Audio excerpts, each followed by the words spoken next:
Back in the early 90s when 3D games were starting out, one gaming genre stood proud and led the way. Arena shooters were king of the hill. Doom was the obvious instigator helping push forward what was to come, but Quake and the incredible Unreal series pushed the tournament format with enclosed mapped Fragfest joys forward.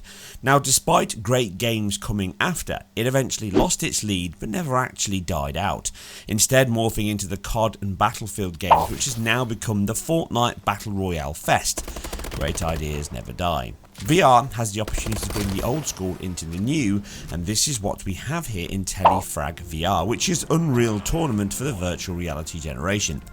It also supports a brand new peripheral that enhances your VR experience on the 3D rudder, which I was given for review, which you can check out alongside this video. This game, along with others, fully support this device, enabling full 3D movement from your feet or body rather than looking to controllers or move controllers.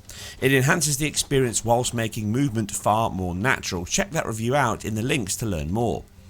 Now, being a 90s style game, plot is light. Alternative roaming universe means we play as a modern tech infused gladiator ready to frag the hell out of anyone. 5 levels are available that cover a dreamlike design with fallen statues, floating platforms and warp gates. As gravity has been lost in this universe, we have to warp to any blue platform via these portals or with our portal gun option, meaning things are quite literally turned on their head. Not only is this mode added to your gun along with 2 additional firing modes, but it can be used as an insta-kill by teleporting into another player's location, exploding them into giblets as we do.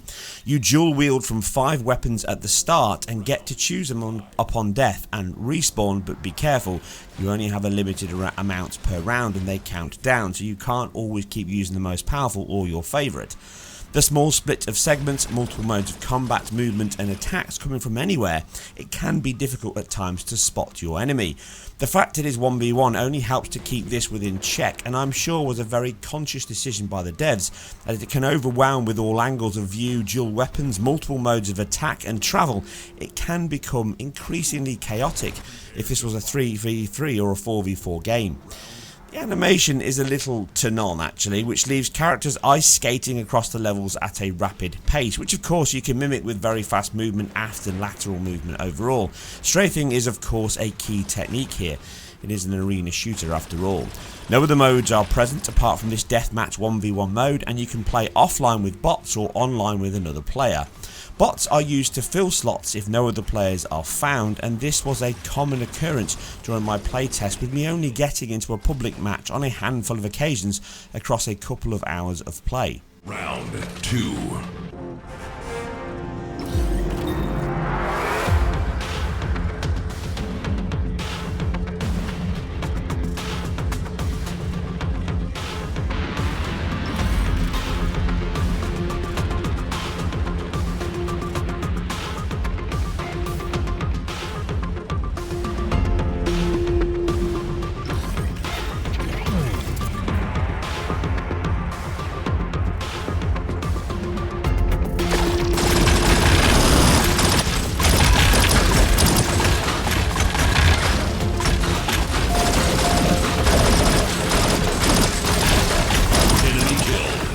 Now, graphically we have an identical game on base PS4 and Pro, giving us counts of approximately 1440 by 810, which is backed up with Unreal Engine 4's temporal AA, which also looks to use the accumulation method to help build up towards a 1080p ceiling. The image is of course soft in the headset, and accompanied by that low resolution, it can be difficult to see off into the distance, which includes spotting your enemies. Text is much worse. Combined with above IQ issues in headsets, you have to draw quite near to read it. Luckily, this only crops up in the tutorial segment. Geometry is of a good level, as it is the baked lighting and the PBR based materials, which follow the diffuse and specular levels pretty well. The abundant use of SSR adds to the light and object reflections across the ice skating surfaces and complement the future meets past design of space age metallic tech and rock or stone constructed objects. Shadow maps are of a low resolution and may also be baked in at times to keep performance as close to that 60-120 split I see in all my analysis of PSVR titles. It's mostly solid, aside some stutters at times when loading maps or jumping into a game, but I never had any issues whilst playing the game. A competent construction of levels and art that mimics the Roman theme delivers a good looker that achieves what it needs, but it's not really a standout looker even in the VR space. As it is also available on PC though for both Oculus and Vive, it will likely achieve a sharper and more refined look on those, but I doubt it will change much beyond that.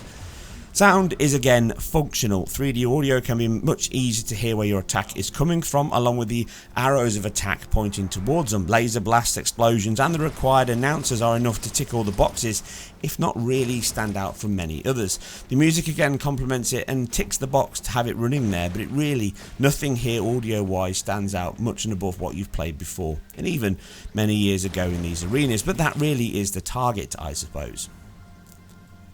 And the last part is control. It does very well here, offering move, dual shock and a 3D rudder as mentioned to keep you sliding and shooting.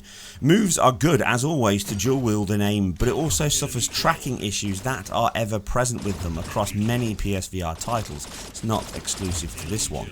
Mixed with a 3D rudder though, they can be the perfect mix of combat control and free movement. The rudder does take some getting used to get to the turn, tilt and strafe and glide options, but it's far easier overall than the really convoluted turn, reverse, etc. options all tied into the moves themselves. And this is compounded by having to change different firing modes, and all of this thought process and convoluted controls flipping your fingers around in a fast paced shooter like this, it really isn't what you need, and it does make it a little cumbersome to play when you're using just the moves on their own. Now the DualShock is a decent solution, and using the sticks does feel far more intuitive as it mimics all 3D game movements we're all used to. The weapons are then locked onto your controller in parallel, meaning aiming comes from your eagle eyes and aiming both guns with your hands. It's a good solution and many may find it the easiest to use even if it restricts your dual aim. It does instantly feel the best. With practice, the moves and the 3D rudder would improve on this for most, I am sure, but if you do not have the rudder, then I would recommend this control over the moves themselves. And this sums up the entirety of the game. It has some great ideas in the teleporting, the dual firing modes, but they feel incomplete in action and confusing when using the moves. The fast-paced action needs to be married with an equally fluid control system, which this is not really up to the job. Some of this comes from the PSVR limits itself, mind, but I feel the developers are framing too much into the single game and control system itself. A single weapon and a teleport rail may help simplify the combat, as would reducing the size of the weapons as they are huge in your view. The GUI can also intrude with the pop-ups and arrows sometimes blocking your view. Not helpful for its value is the 5 levels, single play mode and 1v1 game type. Bots are okay at first but soon feel dull as opposed to human enemies, and the lack of a big player base means it will depend on private matches with friends or being lucky enough to find human opponents.